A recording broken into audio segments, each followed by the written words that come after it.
Hello and welcome to episode 1235 of The Sleeper and the Bust. It is Thursday, December 7th. I'm your host, Paul Sporer. Joined this afternoon by Justin Mason. Justin, happy Juan Soto Day. How you doing? John Soto Day.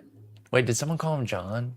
Oh, the New York Yankees tweeted out John Soto's hearing John Soto's heading to the Yankees as a because this was a year ago that There's Arson Judge moment. Arson Judge. Oh, okay, so it was on purpose. Yeah, it was on purpose. Okay, it's very funny. That's very funny. Okay, that's good. That's good. I like it. I'd missed it. But that's clever. I like that. We're going all moves today. It's a special Thursday episode. We're going to be incorporating a midweek episode consistently. Today is just 6 moves, or really the big trade, which takes up 2 bullet points, and then 4 other moves that happen. That's going to be the driver of what we've got going on today. And so let's, of course, start with the Juan Soto move. He has moved to the Yankees for, let's be honest. We're going to talk about at least one of the guys that a lot of people like. I count myself among them, but this is a bit of a poo-poo platter for Juan GD Soto. I'm not going to start dropping swears too early in the episode here, but this is some BS. But anyway, Soto and Grisham are going. It's a big money drop. Part of that is because of the $60 million that they lost due to the TV rights situation. MLB covered them during this year, but now they have a $60 million black hole in their budget. Shouts to Joe Sheehan explaining that in the Joe Sheehan newsletter. You should subscribe to it. It's wonderful reading, damn near every day during the season and all throughout the off season. Sometimes mine pile up, so I'll have 3 on a given day, but the Joe Sheehan newsletter can't recommend it enough. He covered all that in detail, so that's where I got the Cliff's Notes on it. But yeah, so this is a money dump in addition to obviously a big talent going to New York too. And the return is Michael King. That's the guy that we're going to care about. Drew Thorpe, Johnny Brito, Randy Vasquez, and Kyle Higashioka. We can talk more about them in a moment. We'll get into the guys going to the Padres. We have to start with Soto going to the Yankees. First things first. Where were you taking Soto before yesterday? Where was your top consideration for him? You've done 3-4 drafts. By the way, you're on the clock in our Gladiator right now. So you've done a handful of different drafts of different types, DCs and Gladiators. Where were you taking Soto before this? And you can say you were anticipating a trade, so you had him here, there, or the other. But where was he going before yesterday? For you, not an ADP. Sorry. I was taking him I'd be willing to take him towards the back end of the first round. But standard league doesn't have to be ADP for you. Yeah, I think there was a league I got him in the second. I can see that. It might have been because he's been wrapping around a bunch. So Soto's, and I will get Soto's ADP here. Let me go ahead and do that. Soto's ADP, which obviously has not updated. There's been no drafts finished since he was traded, so I can just give you the latest info here on December 7th. He's 15, so he's right there at the wheel. A min of 9, a max of 34. Well, you're not getting that anymore on Juan Soto. But the lucky son of a gun who got Juan Soto at 34 in a DC. Good for them. That's just DCs, by the way. But damn. I'll take that all day. So you were open to taking him at that back half of the first round with Juan Soto. You got him in a second round.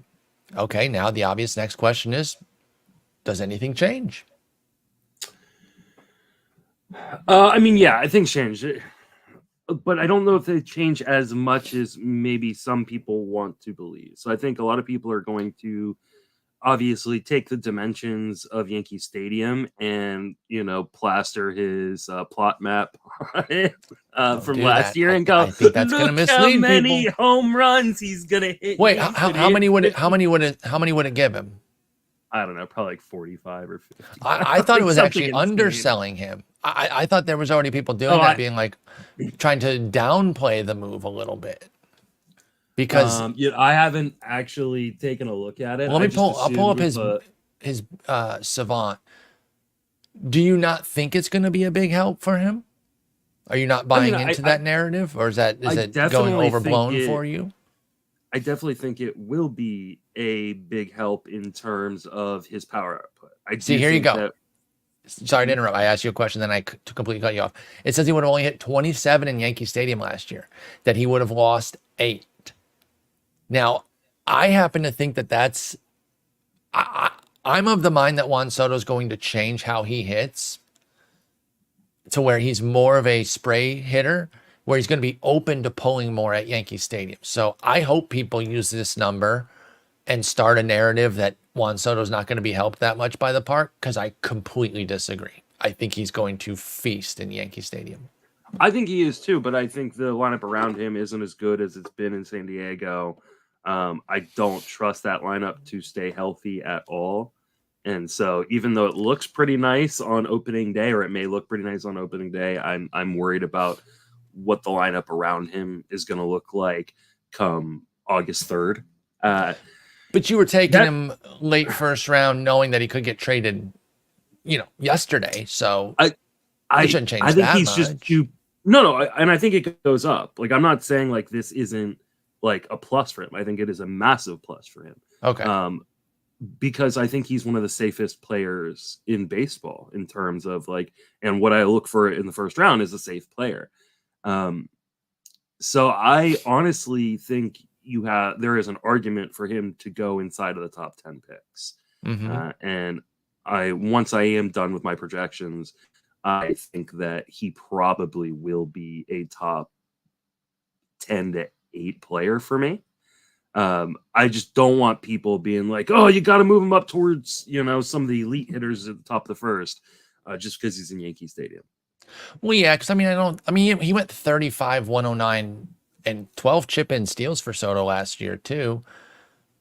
To go, top 6, 7, you'd have to project quite a bit of improvement there that I'm just not quite sure we're going to get. I don't think he's going to go blast 50 bombs, but I think he's got a good shot to approach 40.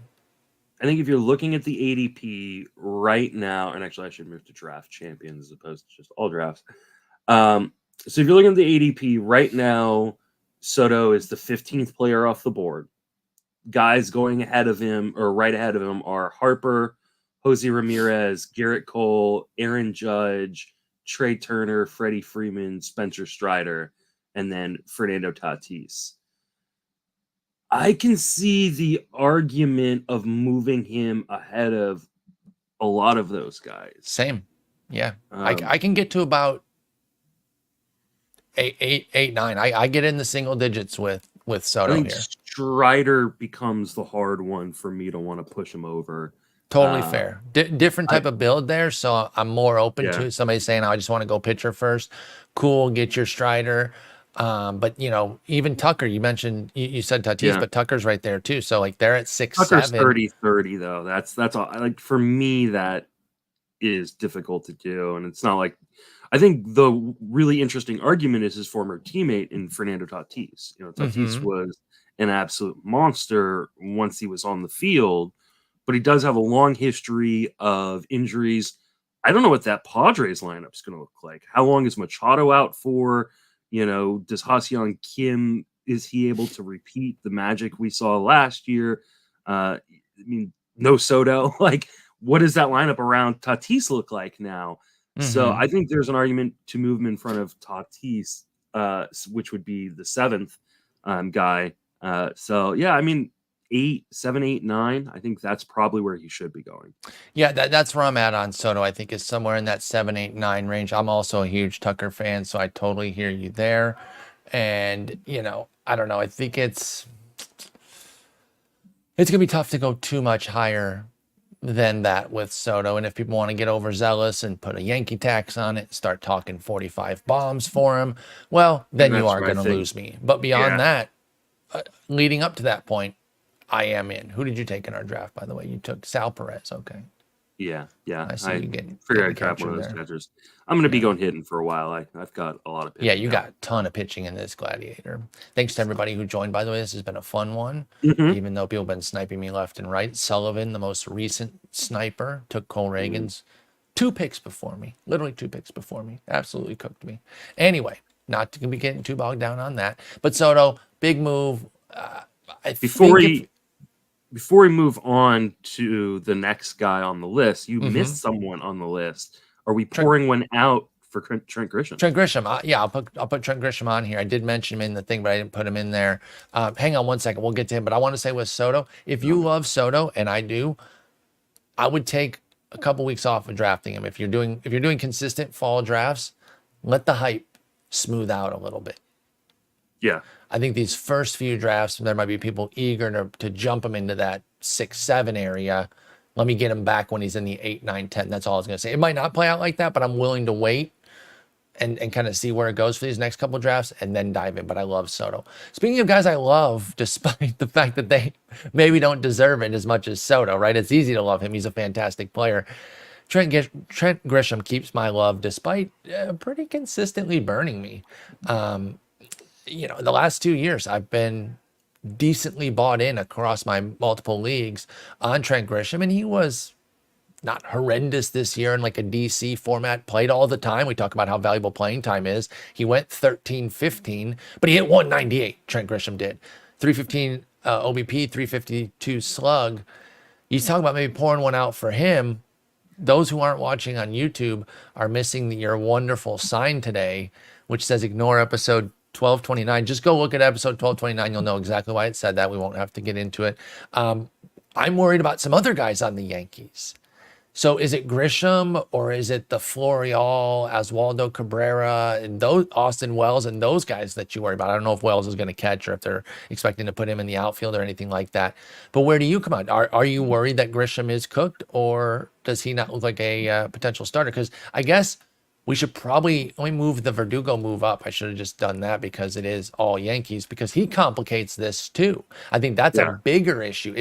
If Verdugo wasn't there and Grisham was just going, well, then I'd say Grisham was going to be the starting center fielder. But now I am concerned. So how nervous are you about Mr. Grisham's outlook here after back-to-back, 500 plus plate appearance seasons? Yeah, I think it's going to be difficult. Back-to-back, excuse me. Sorry, 3 straight seasons over 500 plate appearances. I think it's going to be difficult for Grisham to get back to 500 plate appearances.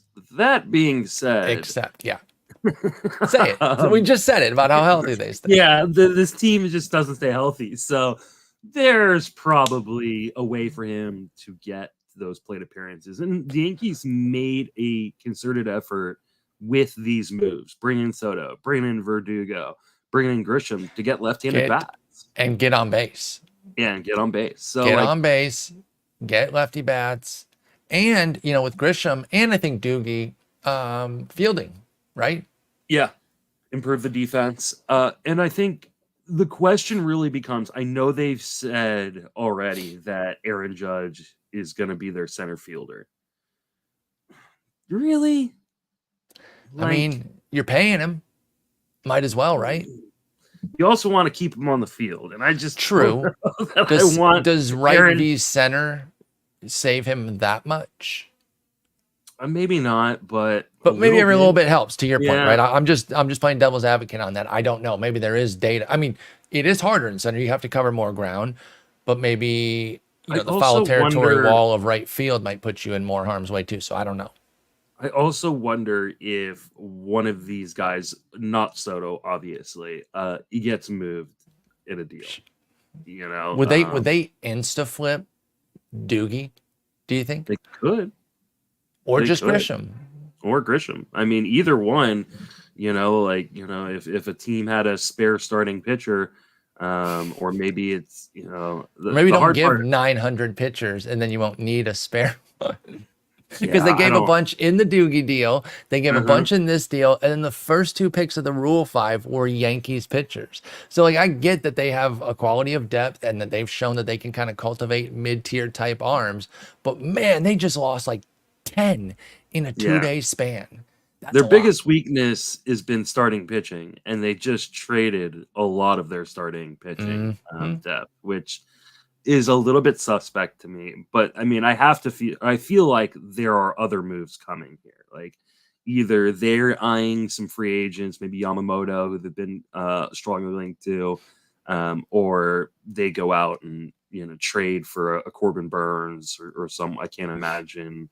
Glass now is on the table for them being in division, but maybe a Blake Snell. I really don't know what they're going to do, but they've got to figure out the pitching, and this logjam now in the outfield is very interesting because while Grisham has struggled offensively, like he's so good defensively and he gets on base He that still like gets on base. Yeah. he Like, should be in a lineup somewhere. I do wonder if there's a team, maybe like my Giants, that would be willing to flip, a starting pitcher or even a good reliever for a guy like Trent Grisham. yep. I mean, they don't do anything right, so I don't know if this would fit them. And they do have Brenton Doyle, who just won a Gold Glove. But could you imagine Doyle and Grisham in Coors outfield with I Nolan mean, Jones? I would love that, but what pitcher? I know that's the part that it breaks That down. I was just yeah, thinking selfishly of like where does his defense fit best and an offensive boost. So I was not finishing your prompt of a pitcher this because yeah, yes, I don't know who the hell they're going to give to pitch. we'll get to it later in the episode, but yesterday was a day of like mind-boggling moves. Oh Like, my God, dude! what One of exactly is them happening here? has me so angry, and we'll get to that, I think, Yeah, toward the end here. Let's talk Doogie. Let's not give him complete short shrift here. He goes from Red Sox to the Yankees. Not the first guy that we've seen this before. Guys going, between the two huge competitors there, and he gets traded. Another lefty hitter too, who I believe that like if you just transpose his data over a Yankee Stadium, yeah, it doesn't help. thing, you're going to be like, oh, that doesn't really help.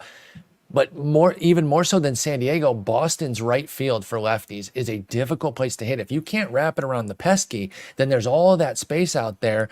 And I think Doogie isn't another guy who's like an all fields type, bang it off the green monster, stuff like that. But now being in Yankee Stadium might be more open to pulling and saying, hey, I can actually get to the outfield now and get some cheaper homers by going to the pull field.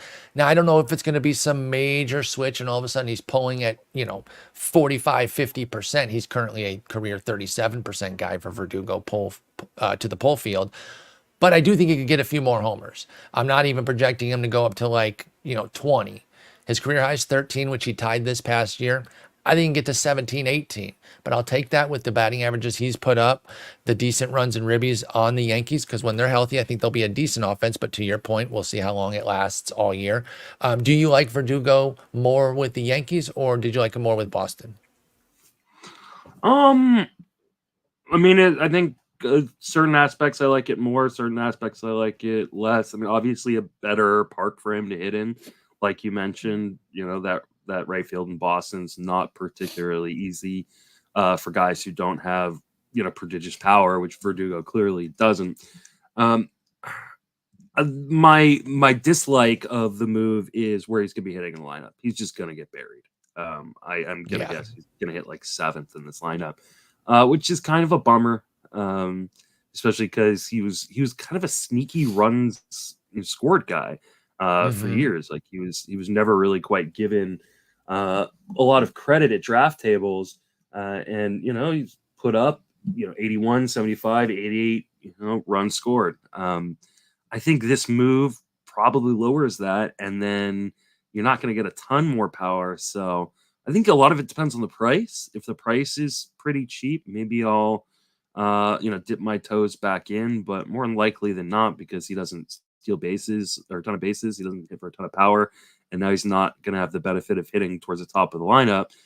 Probably is just kind of a Michael Brantley-esque type player that isn't super interesting to me.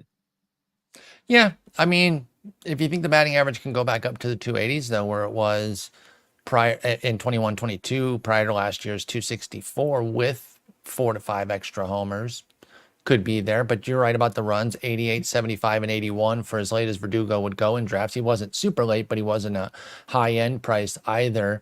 I don't know that this is going to have a tangible effect on his ADP. He's 328 right now, though, which is really cheap. So that's kind fine. of the thing, too, is like, I don't mind paying this. Even if it did go up 25, 30 picks on some Yankees hype, I'd still pay that.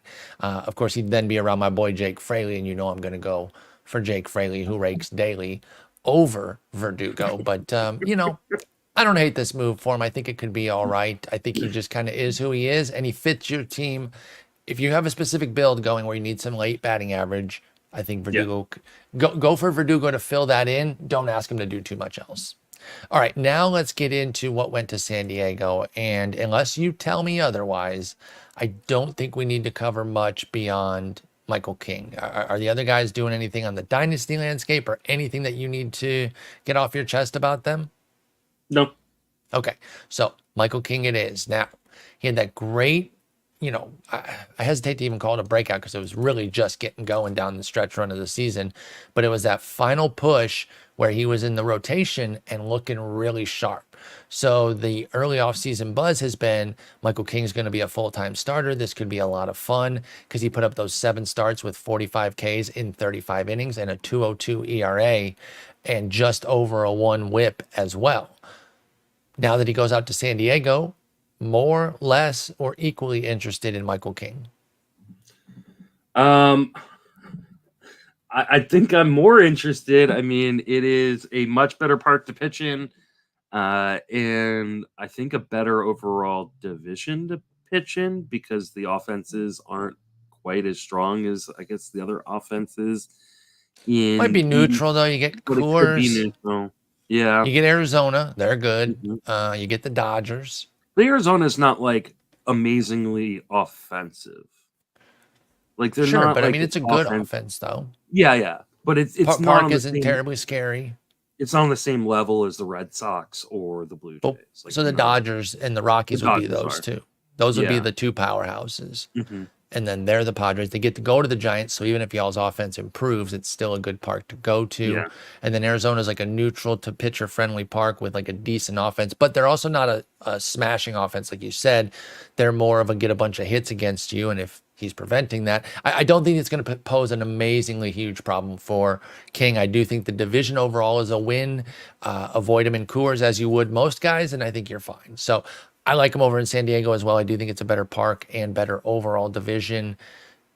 What kind of price change do you think we see from him if we see anything tangible at all? And I'll get you his current ADP here in just a second for Michael King. It is 157, right? Or 153 right now across all of the drafts that have taken place, which includes the DCs and the Gladiators. Let me get you just DCs real quick. 151 across. Okay, all so these. pretty much the same. Okay, so round pick 150, is that going up, down, neutral? What do you think? I think it's probably going up a little bit. There's no, I mean, the closest pitcher him is at 147, which is Chris Bassett. I could see him going over that, but then you start saying like the next pitcher is Gavin Williams at 138, and to me, like I don't know that it jumps that high. Like I don't feel like I think you lose some of the Yankee tax. And while the Padres have been good, really good in the last few seasons, or looked like they were going to be really good, they're not looking so good anymore. I mean, Michael King he has a high likelihood of being their number 2 starter coming into the year. Sweet. Depending on the health of Yu Darvish and Joe Musgrove. Yeah. So, Yeah. Otherwise, I mean, he's their 3 on paper right now, and then it'll depend on that. You're definitely right. So I mean, this is not a good looking team anymore. So I don't expect there to be a huge tax on King's ADP, and I honestly think we could see it drop a little bit. I wouldn't be surprised. I wouldn't either, and I'd be chill with that, by the way. And I'd be totally fine with that because I do buy the changes that he made and the gains that he made in 2023. My big concern with King is he's never thrown a lot of innings. Exactly. Health has been a nightmare for him. And yeah, can he stay healthy? And so if it moves up too much, I'll probably be out. But I think the price is fine right now where it's at. And if it moves down any, I'll definitely be a buyer. Yeah, I think that's totally where I'm at with Michael King. I'll pay $150 right now.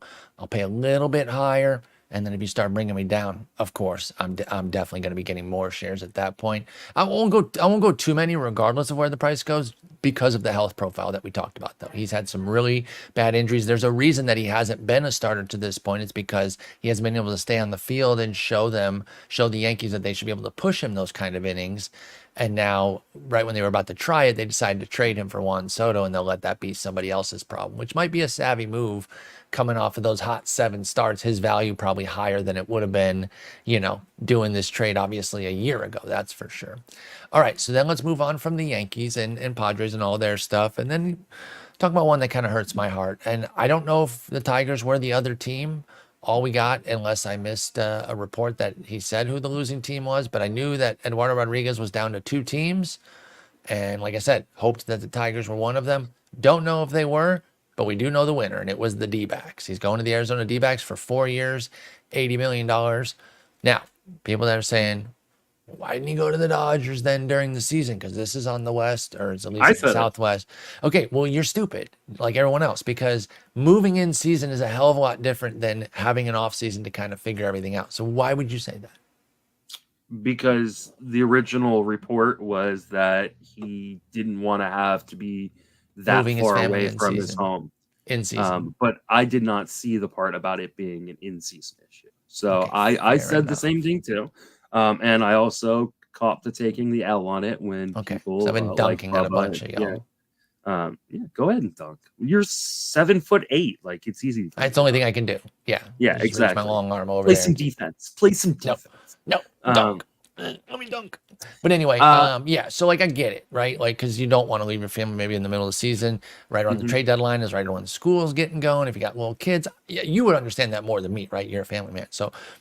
I don't begrudge him that. I'm not even mad that he left. Go get your bag again. That's why you got the opt-out. Just was kind of hoping that we could have been there and resign. I would have been fine if the Tigers re-upped him at 480. I think 20 mil a year for Eduardo is completely fine. But anyway, what do you think of him in Arizona now? Much better team, still a pretty neutral to pitcher-friendly park, and a lot better support. Are you equal, higher or lower on Eduardo than you were a day ago?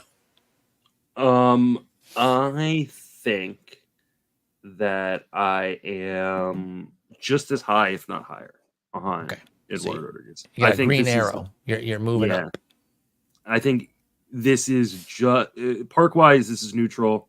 Obviously, it's a little bit tougher division. I think. Going from the Central to going anywhere. To anywhere. Yeah, going to AAA.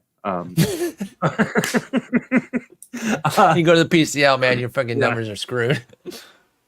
But the infield defense and outfield defense of the Arizona Diamondbacks are elite. I think they had the first or second best infield defense by the numbers last year. They're going to have an amazing outfield defense because I think you and I both expect Alek Thomas to get a full season worth of run. And they're a team on the upswing. They're a team that just was in the World Series. They're going to win a lot of games. This is what they needed. A lefty, front of the line starting pitcher to pair with Zach Gallen. Like, this is the perfect move. And the only reason I wouldn't have predicted it was because of the erroneous report that I was going off of when I saw this news. So I think this is about as perfect a fit as you can get for Eduardo Rodriguez. I love this move for him. I love it for the Diamondbacks. Wish my Giants could have gotten him, but hey, you know what? Good one too. It's this is great, man. The places where I have him, I'm already ecstatic. He's around pick 200, 198 in the DCs. I took him at 182 in our Gladiator, not the one that we're currently in, the first one we did. This will certainly go up, I believe. I don't think it'll go up crazy. 170-ish. That puts him with Jose Barrios, Shane Bieber, Bailey Ober. I have no issue with that. That's around where I drafted him anyway. Even as high as, I think, 150 if he joined Jordan Montgomery. Jordan Montgomery's at 158, so right around 150. And his new teammate Merrill Kelly at 160. None of that would bother me at all. I'll pay that. I hope he doesn't go up that far, but I don't think I have a problem necessarily with him going there. The problem is... Yeah, he might not even creep that high because these guys are all sort of similar, and I don't think people are going to see this as like a major improved move, even though I agree with you that they may not be massive boosts, but they are check marks in his favor across the board, except for the division is a bit harder. I'm interested to see where he goes in our Gladiator, which you were on the clock for as we speak. That was quick. Those picks went quick. And your boy staring at you like 40 picks past ADP or 30 picks past ADP. I know who you're talking about. Yeah, I can't imagine you pass on him here. Are you trying to bait me into taking him? I almost took him even though I don't need the pitcher. Yeah, I But know. I kept watching him go, and I was Justin like, Verlander as my 6th starting pitcher in a 15-teamer was will be super, pretty super hot. enticing. Yeah. I tried to get cute, drafting during the offseason, maybe trying to time some moves. My dumb ass tries to get cute and take Dylan Cease a little bit above ADP. I don't think I was like some crazy stretch. I don't regret the pick. But quite literally, Justin, 1 minute. 1 minute. I made the pick. I went back over to trade rumors. I refreshed. The top story was the White Sox are pulling back on Dylan Cease talks right after I took him because I'm anticipating the trade. I'm hoping like anywhere he goes is going to be better than the White Sox. So I take him a little bit above ADP. Let me get the jump. And that news comes out the minute I take him. I could not believe it. So I guess if I take Verlander here, we'll look for a retirement announcement coming, I guess. Nice. But That'd I be am awesome. indeed taking him. He was tops on my board with Jordan Montgomery right behind him. And so obviously I'll take my favorite pitcher ever over Montgomery. I assume that one. Yeah, that one's pretty easy to figure out. All right, so Eduardo, we love, co-sign that move. Let's get into our next move here. I think these last two might be the head scratchers that you were referencing, especially the last one, but probably this one too, because I don't like this one. Craig Kimbrel, It was definitely the last one. This one makes sense. Like I get it because there's a need. It's just who they filled the need with that I have the beef. I just, how I feel about Craig Kimbrel. So do we want to do this again where I shit all over him, but this time I don't convince you out of him and he kills it? Or are you not on him killing it again like you were the year that I talked you out of him? Because he's going to Baltimore. I should finish the thought. Yeah. He's going to Baltimore. He's going to be their closer because Bautista's out for the year. I know his numbers last year were okay, Justin, but it's a 1-3 homer 9. He's going to be 36. I just don't trust him. But what do you think about Kimbrel in Baltimore as the closer? I mean, I kind of love it. I know you do. I'm not gonna lie. It's kind of a perfect fit for him, right? Like, hey, this is a pitcher who is, gets a lot of strikeouts, is normally pretty good, but has homer problems. Let's put him in the hardest park in baseball to hit home runs out of. And especially as a right-hander. He's a righty, giving him up righty. They're going to have a hell of a lot harder time going yard on him. I mean, that's totally fair. His X home runs in Baltimore would have been 7 home runs. He gave up 11. How many did he give up? Okay. 11. Shaving 4 is huge. Now, again, that uses the batted ball distribution. Innings. Yeah. Yeah. That uses the batted ball distribution from last year. So it's not a guarantee that that's how it would go. I do push back on those numbers sometimes just to not take them as Bible. But I do agree with the notion that Craig Kimbrel should have a good opportunity to cut his home run rate in Camden. I do have a weird question, not necessarily for you, but just generally speaking. Let's hear it. So it says on Baseball Savant that he gave up 11 home runs, but when I look at his splits on Fangraphs, it says he gave up 5 at home and 5 on the road. I was never. Making me wonder if there was a game on the moon or something. I was never elite at math, but so Fangraphs has him giving up 1 less home run. Oh, 1 in the playoffs, maybe. Is that and Fangraphs isn't counting it? Oh, Savant counting all of it? I think you're probably on to something there. I think that's it. I think you're dead on. He gave up exactly 1 in the playoffs. So there you go. So okay, that would make some sense. So you like this? Okay. What we need to do then is figure out his ADP right now, which is 233. It's definitely going up, right? Because he has a job now. Yes, absolutely. He's the dude. Are we talking? Is he going up to like 170? Yanier Cano is 168. Do they just switch spots? Yeah, probably.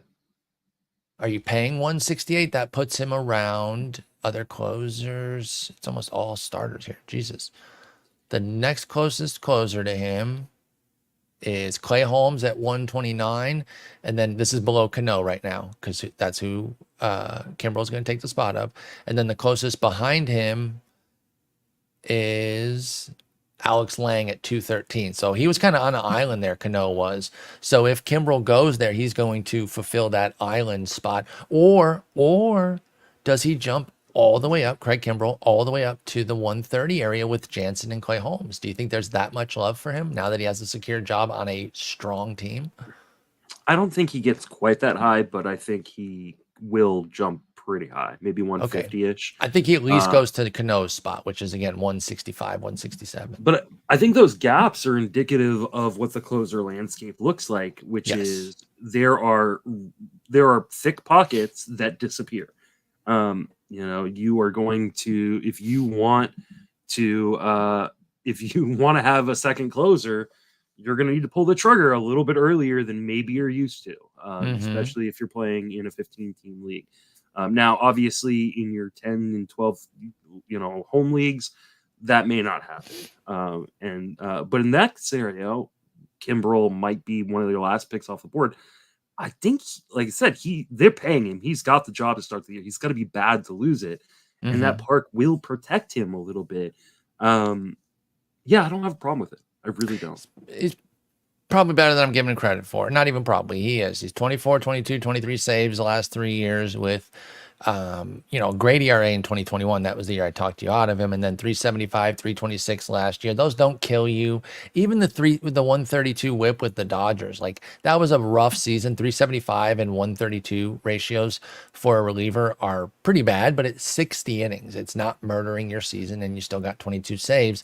If they commit to him in Baltimore, he's got a chance to push back close to 30 again too, because they don't have as many options as even a team like Philly did. And with the Dodgers, he lost some of those save opportunities because he was untrustworthy. Cano himself is not that close to like stealing the job. I agree with you that it would take, and I know Cano had a great year, but he's still kind of out of nowhere at age 30. I think Kimbrel will really have to fall on his face to lose this job, which isn't out of the cards, but I think you're right. He probably is worth going for. I will say though, I prefer him in fab leagues so if you're like, a lot of the early season drafts going on right now, are draft champions, are gladiators, where you can't make in-season pickups. And you want to be able to get out from under Kimbrel is what you're saying. Exactly. If he does blow up, which he can do, you have no backup. So if you're, especially in gladiator leagues, right? I guess if you're going to draft him in a draft champions, like I feel like you have to draft Cano too. Like you have to take. I think you really, really should. Yes. So, I prefer him in fab leagues where, if it doesn't work out, hey, he's my second closer, and I go find another second closer somewhere, or hopefully the guy I took as my third relief pitcher moves into a role. Yeah, I think that's totally fair on Craig Kimbrel. Be able to have an exit strategy. Draft champions, I'm more open to. Gladiator, you're just stuck with him. So he could be pummeling you and give you like one of those Brad Lidge, Sean Chacon type seasons where he puts up a 7 ERA and gets you 25 saves. And at that point, those 25 saves are not worth it. Yeah. All right. What the fuck is this move, Justin? This is the one. Jeimer Candelario. And by the way, let me just get at the outset. I have zero shade against Jeimer Candelario. I quite like him. Candelario. I quite like him. And to be honest, if he is going to play in Cincy, I'm going to still be interested in him. So make no mistake, this has nothing to do with Jeimer Candelario as a player, as a person, or anything. It has to do with the team that they have, their reluctance of ever spending any money. They finally pony up a decent mid-tier deal, 3 years, 45 mil, and it goes to an infielder when they need that much pitching. Why not just, because by the way, there's a club option that could take this to 4 to 60. If you're that close, why not just do the 480 and go get Erod? I know 20 mil is a gap there, but like it's in the ballpark enough that if you have that kind of money, why wouldn't you just give it to him? What is this move? Why the frick did the Reds of all people, sign Jeimer Candelario? Make this make sense, because it blew my mind when I saw it. Blew my mind. So I felt the same way when I saw this late last night, right? I was up late. And this deal broke, at nighttime on the West Coast. So I actually fell asleep and then got up late to like close down the house, like turn off the light, because I fell asleep with the lights on and shit. And then saw it, and that was what I had to see in a foggy haze. And I was like, I'll deal with that shit in the morning. Right? Yeah, I was like, I'll deal with that shit in the morning. So yeah, like when you saw it, what'd you think? You thought this is stupid? I thought this was, I was like, what the hell are they doing? And this just complicates everything because Mm-hmm. you only can put 9 hitters out there every day. They could be changing rules this year. 12 hitters on the field. The more I thought about it today, I came to the realization that the GM of the Reds hates us.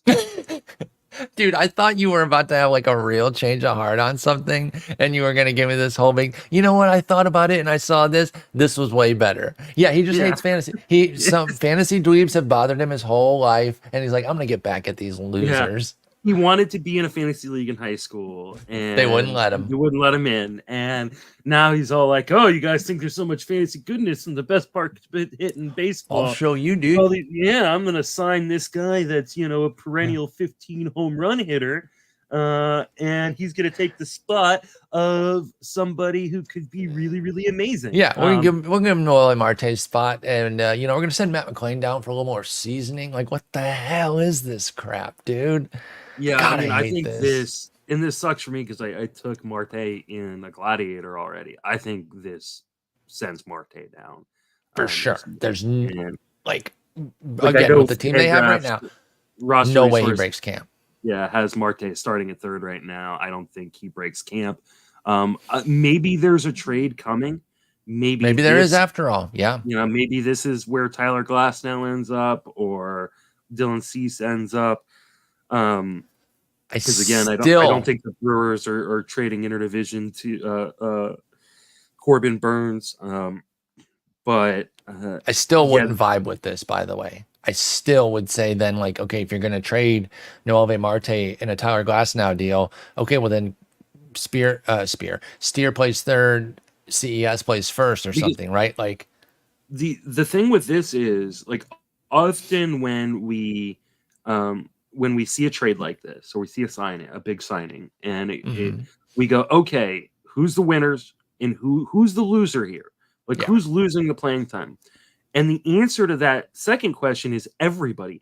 Everybody is a loser here because it pushes Spencer Steer into the outfield, which it adds more depth to the outfield, which means they're going to be switching off more. I think you're going to see a ton of platooning. This is an absolute nightmare, and I just can't imagine.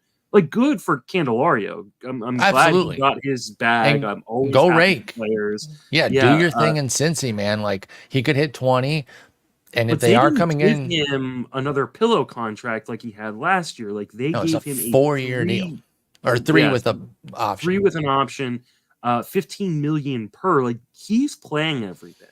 I agree. And I think Matt McClain is playing every day. Everybody else on this roster, I don't know. Like, I know a lot of people got mad at me for being like, well, I don't know if I can project Matt McClain for 600 plus plate appearances because it's a crowded situation. And people are like, oh, he's going to figure it out. Other guys will figure it out. And maybe things do get figured out. Maybe a trade does happen. But so far, the general manager of the Reds has said he likes having a ton of offensive depth. He doesn't anticipate trading guys like Jonathan India away or Matt McClain away. They're obviously not trading Ellie De La Cruz, but like a team that is usually like this, one of the sexiest teams to buy in on in a draft, has become a little bit of a nightmare.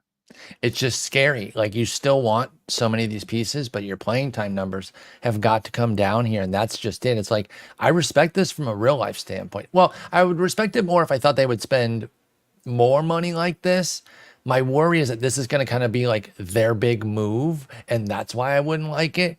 But having offensive depth like this is good, and it will make them a bear. Like, they lose somebody to an injury, they're just going to put in an absolute stud. The way they did this past year, right? They called him up. Instead, they'll be bringing him off the bench instead of calling them up, and it'll be the same thing. So that part's fine. But again, because they work with limited money, they're always crying poor and pinching pennies. I just feel like if you got 15 mil, how is that not better spent in an arm when you have the offensive depth that you already do? Like, what does Candelario add for 15 mil? Not enough. It's just not the right bang for buck. So, I mean, I think you're right. Like, give $5 million more and go get Eduardo all day. Rodriguez. I would have lauded that move, even though that would hurt Erod's fantasy universe outlook, I wouldn't care. I would laud that move for Cincy. I would think that that'd be a huge go move for them. get another big pen arm. Like I just like Mm-hmm. I That'd be even don't better too. I think that's where they should have spent this money, but I just don't get it. I really, really don't. Like I can't make sense of it. Now, if another move comes, we'll do our mea culpa and say, okay, we didn't know that move was coming. Okay. But as it stands right now, because of the way they're talking and saying that they love this depth, we have to operate as though they're keeping these dudes. And with that in mind, it just doesn't make a ton of sense for me. And again, nothing against Candelario. I hope he absolutely cooks in Cincy. Speaking of Candelario, like, what does this do for you with him? Where's he going currently? 279. How much do we think this really raises him? Probably not that much for the same reasons that we're outlining, right? That people are scared and uncertain. I'll tell you what his X home runs would have been in Cincinnati. He had 22 home runs. You ready? Yeah. 30. Oh, damn, dude. Maybe he does skyrocket. I took him 299 in our first Gladiator. You know, just a guy who's going to play. I figure wherever he goes, he's going to play every day. I'm definitely not getting him at 299 anymore. Are you paying? Let's say he starts going with like Ryan McMahon, who goes 220. I'm taking Ryan McMahon every day. Me too. What about Michael Garcia at 230 or Jeimer? I mean, I think that is just a matter of like, what do you need? You know, yeah. Speed. So that's a 2-round jump. What about Brandon Drury at 241? You know, I got a soft spot for Brandon Drury. I think that's a pretty good kind of player comp in terms of like what I agree for a fantasy team, right? And we saw what Drury did in Cincy. Remember? Yeah. Mm-hmm. Remember how great he was there? Like that's where this breakout for Drury basically started. I think you gotta go Candelario there, right? Yeah, Cincy over LA. Yeah. I love Drury, but you're right. You switched me. I'm on Candy. Because the hard part is like, yeah, he's gonna hit for more power. I just can't imagine 30 bombs, but he's gonna hit. I'd be surprised. Yeah, I'd be really surprised with 30 bombs because he's not gonna play all his games in Cincinnati, right? He's got to play on the road sometime.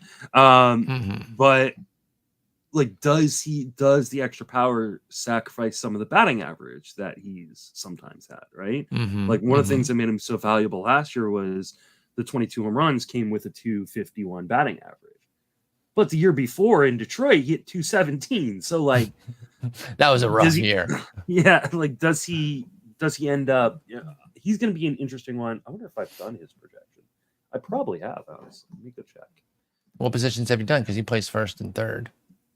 I've done second and some of first. So you might have him if you've done some of first. Of course, I haven't done his yet. Of course, you haven't, not yet.